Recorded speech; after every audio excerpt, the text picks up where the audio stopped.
We got a lot to get to today. Lots of news, and including some good news. Look at that. You see, sometimes good news happens in this country still, every once in a while, occasionally, randomly. Now, but we got some good news today that I want to share with you about policies that really are going to matter. We're going to explore this a bit in the live later on today. I think we're going to do our live in the second hour. So not until around 11 o'clock, because the amazing Amani Gandy is going to be joining us this morning. You guys know I always look forward to speaking with her. And we got to have once you get two lawyers together, it can go great, or we can just commiserate and turn our hair gray. Any of those things can happen. Either of those. But there was this comment that Donald Trump had made the other day, and I talked about it sort of in passing because I wanted to explore it more intently with Imani. But he was talking about a situation where there is an example of abuse within a home. And we have the clip. Jonah, if you could please make sure, because I think we played the clip earlier. I want to make sure we didn't pull it off the wall. But there's this clip where Donald Trump is talking about abuse in a household. And he talks about the fact that it's not really a crime, right? It's not criminal. We're not going to need it right now, Jonah. We'll just need it for Imani. But he's talking about the fact that it's not really a crime to have a little bit of violence. Send her to the moon, Alice to the moon, and I realize I shouldn't say that, send her to the moon, because that's generational. If you don't know the Honeymooners, if I say to the moon, Alice to the moon, you don't know what I'm talking about. There was this show, for those of you who are not my age or older, and you don't watch old school TV, right? There was this show where it was called The Honeymooners. And if you watch The Honeymooners, you will see some of the worst forms of what used to be acceptable in terms of abusive discourse shown on a TV show, a regular TV show. And it was a kind of a through line. I didn't watch a lot of Honeymooners, but because I didn't like it. And one of the reasons I didn't like it was because there was always sort of this threat of violence where, the husband is threatening to, was it the Honeymoons? Or I'm thinking I Love Luke. No, it was the Honeymooners. To the moon. Yeah, that was the Honeymooners. Basically, there was the husband and the wife, working class family. It's kind of like the black and white version of a show that came later, a Norman Lear show, All in the Fair. Oh, what was the name of that show? Let me turn on Nubia. Let me go to Nubia because I know the Nubians know what I'm talking about. And I can't remember it, but I'm pretty sure this show was called The Honeymooners. And this was a black and white show. And it was a show that focused on, the goings and comings of this working class family, white working class family. And the husband would always threaten to slap the woman and send her to the moon, Alice to the moon. And yeah, it was something that I never really liked, but it was and there was a laugh track a part of it. And it was sort of a humorous American comedy sketch that included real life examples of what was happening in the families. And in the families, the threat of male violence as against women was always present in white households. And I'm assuming in many black households as well, just because we live in a nation where violence against people close to you is sort of normalized. And frankly, patriarchy is a thing. So even if that weren't the case, it is a thing. And so this idea, Joan and I found the clip, this idea where you are basically able to threaten a woman with violence, and if you're married to her, it's okay. That is a very American patriarchal understanding and conversation. And it is something that really only began to be questioned in the 60s, 70s, 80s-ish. And I'm saying it that way because it wasn't until the 70s where women were able to open up lines of credit in this country without having a male member of their family or some man who had power over them authorizing it. And so when you're thinking about things in that way and you realize that what Trump said just a couple of days ago, and we're going to play it, All in the Family. Yes, that was the other one. So there's the Honeymooners and All in the Family. Shout out to the Nubian chats. I knew y'all would have my back on this. All in the Family was another one. That one was not black and white. It was a Norman Lear show, and there was this main character, Archie Bunker.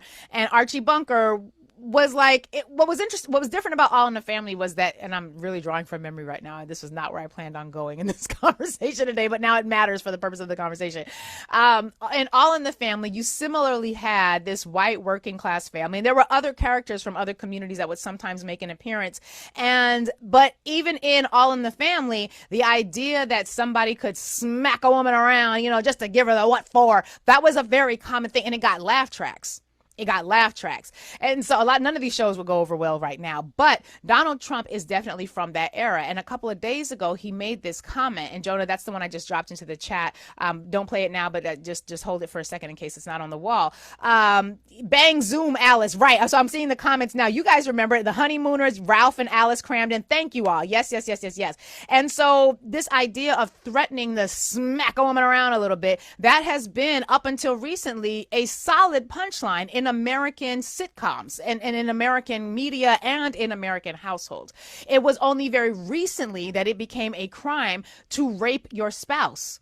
Because previously, prior to this becoming a crime, you could, if your spouse said no, you could take it. Like, it didn't matter that the spouse didn't want to. It was considered a part of your godly duties and this is a very much a Christian fundamentalist idea and belief, which we're really going to explore tomorrow. In tomorrow's conversation, we got a whole Christian nationalist, womanhood, black people thing that we're going to do tomorrow. I'm very excited about it because it's very awful, but we all really need to know about it because these people are about to take power to the extent they have not already. So a few days ago, Donald Trump basically says something along the lines of, things that take place in the home they call crime. If a man has a little fight with the wife, they say this was a crime. See, now he didn't say if the married couple is fighting.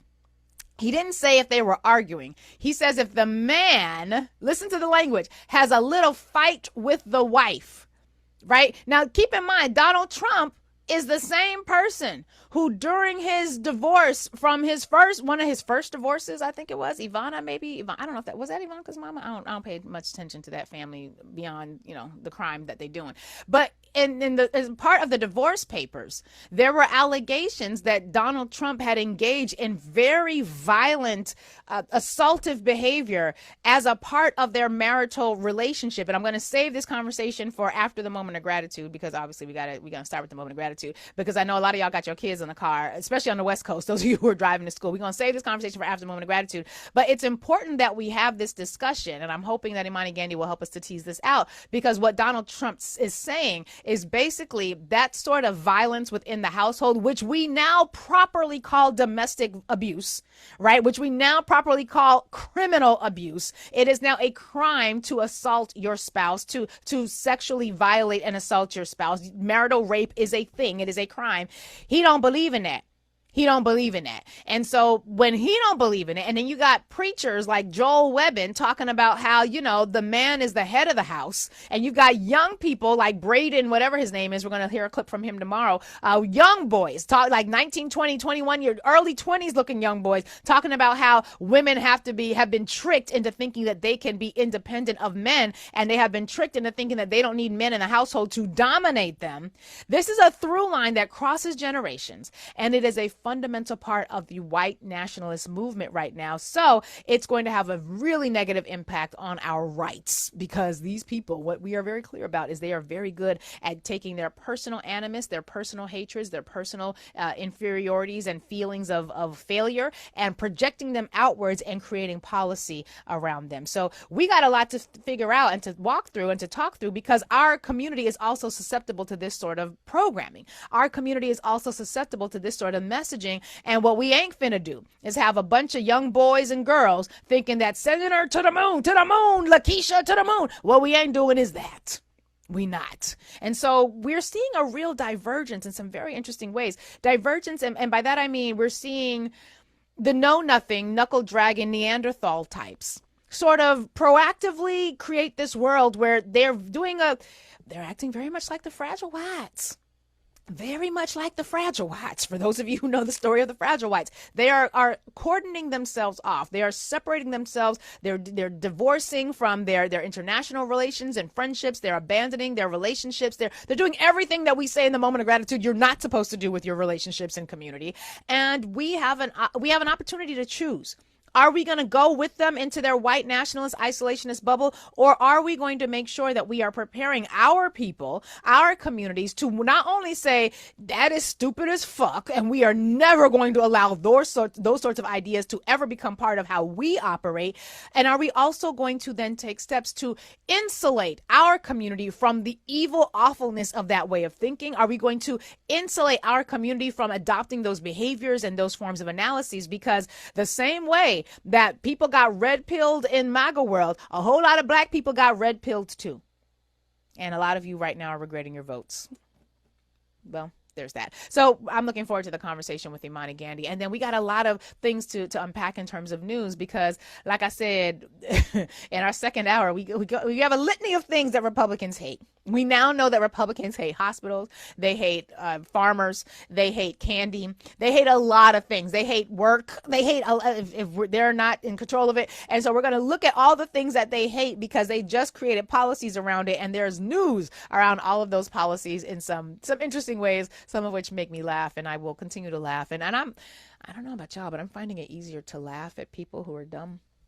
I used to well, it's not their fault. They're dumb. And, we shouldn't laugh at the unlearned. But now I realize some people no, it is their fault that they're dumb. They are willfully maintaining themselves in ignorance. And so I'm laughing.